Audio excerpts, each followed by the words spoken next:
ikiwa ni mwendelezo kumtambua mama na kuweza kumepusha dhidi ya changamoto mbalimbali ambazo anaweza kuzipata wakati wa ujauzito wake.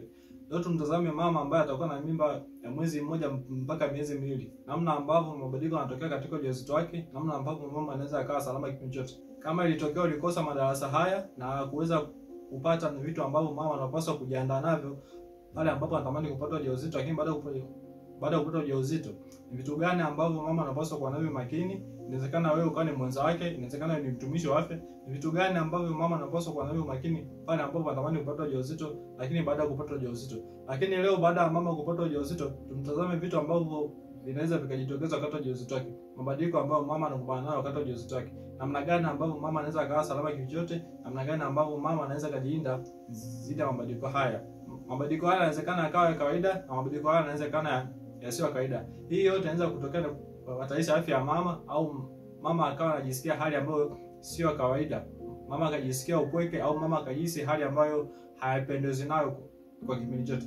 Namna ambavyo unaweza kumsaidia mama ambaye ana changamoto ya kutapika, lakini mama ambaye atakuwa anachoka sana. Video hii maalum kwa mama kumsaidia yule ambaye atakuwa na changamoto ya kutapika. Inawezekana ukawa ni mtumishi wa afya, inawezekana wewe ni mama ambaye unatamani kupata maarifa haya, inawezekana ukawa ni mwenza ambaye ni una mwanamke nyumbani ambaye anapitia hali ya kutapika sana na umebahatika kupata video hii. Namna gani ambavyo unaweza kumsaidia mwenzako nyumbani? Inawezekana uko mtumishi wa afya, namna gani ambavyo unaweza kutoa ushauri kwa mama ambao ana changamoto ya kutapika, kwa ambao unakutana nao maeneo ya kazi au maeneo mtaani. Au inawezekana wewe unatamani tu kujifunza, una hali ya kutapika ambayo elevu. Mabadiliko haya si ya kawaida kama yatakuwa endelevu, na kama itakuwa ni mara yako ya kwanza kukutana na video hii, kuna video nyingi ambazo tumezungumzia mabadiliko mbalimbali ambayo yatokea wakati wa ujauzito na vitu vya kuzingatia pale ambapo mama atakuwa na mimba. Mambo yote ambayo yanahusiana na mimba, mambo yote ambayo mabadiliko ambayo yanahusiana wakati wa ujauzito, vitu gani vya kufanya mradi uweze kuwa salama zaidi. Mimi ukaendelea kufuatilia channel hii mradi uweze kuwa salama zaidi na kuweza kuepusha dhidi ya changamoto za kiafya ambazo zinatokea katika jamii. Sababu kubwa ikiwa ni kukosa tu maarifa ambao ungeyapata mapema zaidi, au ungehudhuria madarasa kama haya mapema zaidi, yangekunda dhidi ya changamoto zote hizo. Leo tumtazame mama ambaye atakuwa na changamoto ya kutapika. Na changamoto ya kutapika mara nyingi huwa inatokea kwa mama wengi sana pale ambapo atakuwa amediriki kushika ujauzito. Ndani ya miezi miwili ya mwanzoni hali hii inatokea kwa mama takriban 8 kati ya 10 waga mkutana na changamoto nyingi sana ya kutapika, au hali ya kupata kichefuchefu na kiungulia na kutapika. Sasa namna ambayo unaweza kumsaidia huyu mama ni kuweza kujua vitu vyote ambavyo vinaweza kuhatarisha mama kuwa katika hali hiyo, lakini mama baada ya kujua sababu ambazo zinaweza kupelekea kuwa katika hali hiyo, namna ya kuchukua au hatua gani za kuchukua ambao mama anaweza kaa salama zaidi. Wengine imekuwa ikitokea ndani ya muda mfupi, ndani ya miezi 4 ya mwanzoni pale ambapo mama anashika ujauzito, basi hali ile inapotea. Lakini wengine imekuwa ikiendelea mpaka pale mama ambapo anafikisha miezi 6 au miezi 8, lakini wengine mpaka siku ambapo mama anakwenda labor. Hali imekuwa ikitokea kutapika na kupelekea kuhatarisha afya ya mama, au mama kuto kujihisi vizuri na kupelekea mama kuwa na afya dhaifu. Sasa namna gani ambapo mama anaweza kujilinda na kuwa katika miongoni mwa watu ambao watakuwa salama kipindi chote ambacho mama atakuwa katika hali ya ujauzito? Leo mama nakupa mbinu za kuweza kusaidia kutokana na changamoto ya kutapika wakati wa ujauzito, lakini kwa yeye mwenza kuweza kujifunza vitu ambavyo vinaweza kupelekea mama akakutana na hali ya kutapika, lakini hatua za kuchukua pale ambapo utakuwa na mwenza ambaye atakuwa anatapika sana. Lakini kama wewe ni mtumishi wa afya, nakupa elimu au tunasaidiana kwa kushare elimu, vitu ambavyo vinaweza vikamsaidia mama kukana na changamoto ya kutapika pale ambapo atakuwa na hali ya ujauzito. Cha kwanza ambacho mama anapaswa kukijua, labda wakati mwingine unachukulia poa sana hali ya kutapika, lakini nikwambie kitu, sio hali ya kawaida na imepelekea matatizo mengi sana wakati wa ujauzito. Ni pale ambapo mwanamke atakuwa katika kipindi hicho. Maana yake mama inapelekea kuwa na afya dhaifu, au mtoto aliyeko tumboni akashindwa kupata virutubisho kwa kuwa mama hapendi kula. Kwa sababu sasa hali ya kutapika inatokea pale ambapo mama anakuwa hapendi kula, au anapata kichefuchefu, au anapoteza hamu ya kula na kupelekea kutapika pale ambapo atakula chakula. Sasa inaweza kuhatarisha afya ya mama, lakini pia afya ya mtoto aliyeko tumboni. Unashangaa mtoto akazaliwa kabla wakati, au akazaliwa na uzito mdogo kutokana na mama kushindwa kula kipindi ambacho alikuwa katika hali ya ujauzito. Na hii inamsababisha na nini? Na ile hali ya kutapika, au hali ya kiungulia, au hali ya kupoteza hamu ya kula pale ambapo mama atakuwa katika hali ya ujauzito. Kwa hiyo ili mama uweze kuwa salama kipindi chote, imradi mama uweze kutunza mimba yako kipindi chote hichi, au mama uweze kumtunza mtoto wako salama akiwa tumboni, yani apate virutubisho kipindi ambacho utapitia hali ya kutapika. Huko kuna vitu vifuatavyo ambavyo mama lazima vizingatie kuweza kuwa salama zaidi.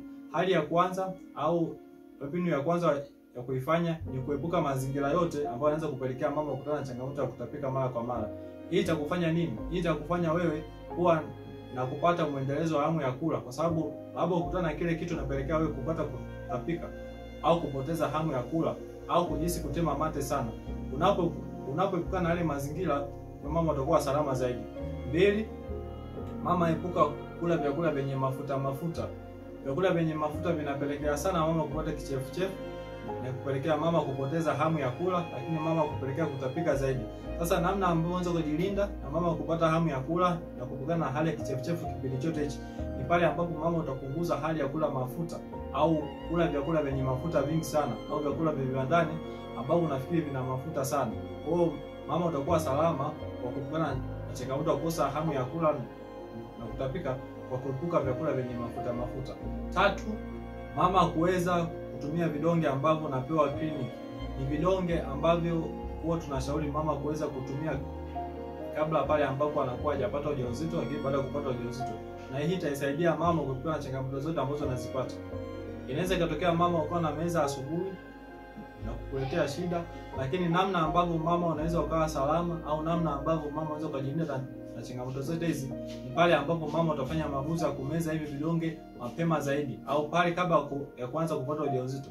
Anza kutumia vidonge hivi vya iron na folic acid ambavyo vitaweza kukulinda dhidi ya changamoto ya kupoteza hamu ya kula, kupata kichefuchefu, lakini kupata kutapika.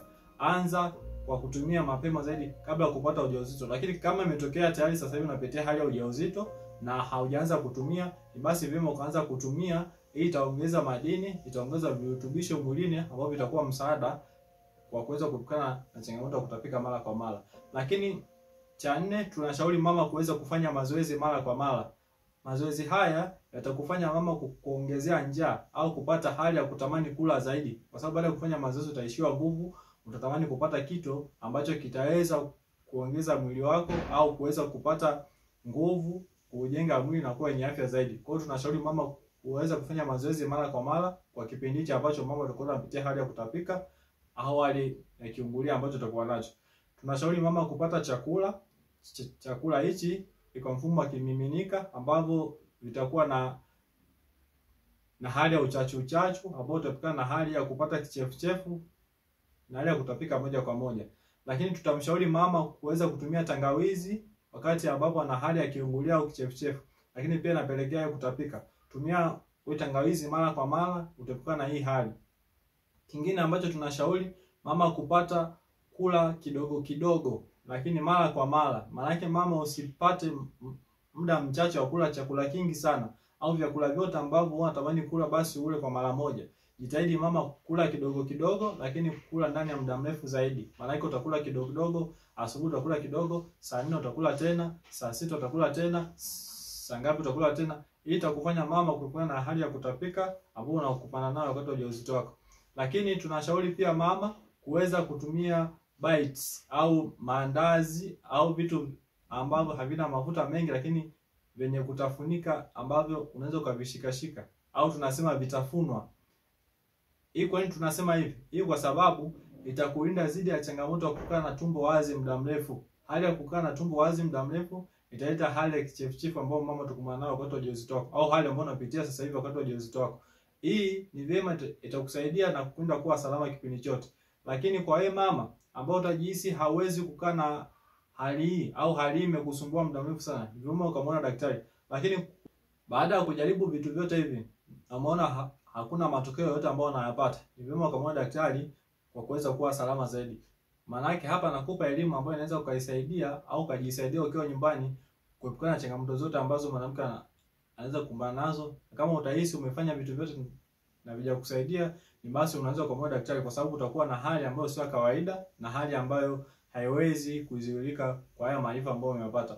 Muone daktari atakupatia dawa ambazo vinaweza vikawa msaada zaidi. Na kutokana na indications zifuatazo au watu wafuatao, ukijiona basi ni miongoni mwa watu ambao watakuwa kwenye hatari, ni vyema kumwona daktari mapema zaidi. Mama ambaye atakuwa na midomo mikavu au atakuwa na lips kavu, na una hali ya kutapika au una hali ya kichefuchefu na kupelekea kutema mate sana na wapate hamu ya kula, ambao utakuwa na dalili ya kuwa na midomo mikavu, wewe ni vyema kumwona daktari. Mama ambaye hawezi kukaa na chakula zaidi ya masaa 4, imetokea mfano asubuhi umekula, alafu saa 2 labda mfano umekula, alafu saa 4 ukaanza kutapika, au saa 3 baada ya kula tu ukaanza kutapika na chakula akikai tumboni, ni vyema kumwona daktari kwa msaada zaidi. Lakini mama ambaye utakuwa unapata choo kidogo mara chache zaidi ya mara 3 kwa siku, yaani maana kutoka asubuhi ya leo mpaka kesho asubuhi umepata choo mara 3 tu, na uko katika hali ya ujauzito na unafikiri kwamba ni kawaida, hiyo sio hali ya kawaida, na bado unapitia hali ya kutapika au kupata kichefuchefu na kutematema mate sana, sio hali ya kawaida, ni vyema kumwona daktari. Wewe ni miongoni mwa kundi ambao unahitaji kumwona daktari mapema zaidi. Lakini ya mwisho, mkojo huo ambao mama atakuwa anaonyesha utakuwa ni wenye kutoka rangi ya njano sana, lakini wenye harufu, ni vyema kumwona daktari na kuweza kupata msaada zaidi. 3, mama ambayo utakuwa na hali ya kupauka kwa ngozi au ngozi yako itakuwa kavu, ni vyema kumwona daktari na kuweza kufanya kuwa salama zaidi.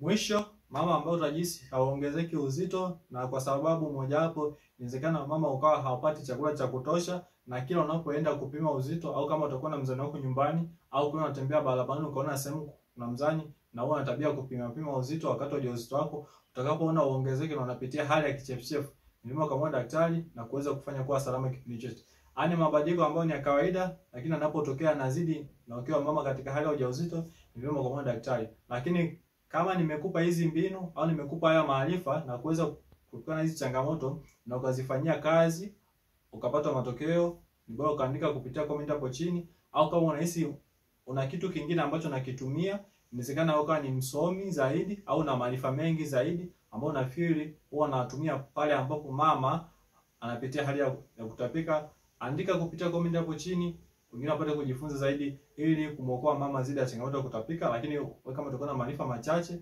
basi ni vyema ukasikiliza na ukapitia comment ili kuona mtu gani amecomment na kujifunza vitu ambavyo vinaweza kukuchangia kwa kiasi kubwa mama kupata hali ya kutapika.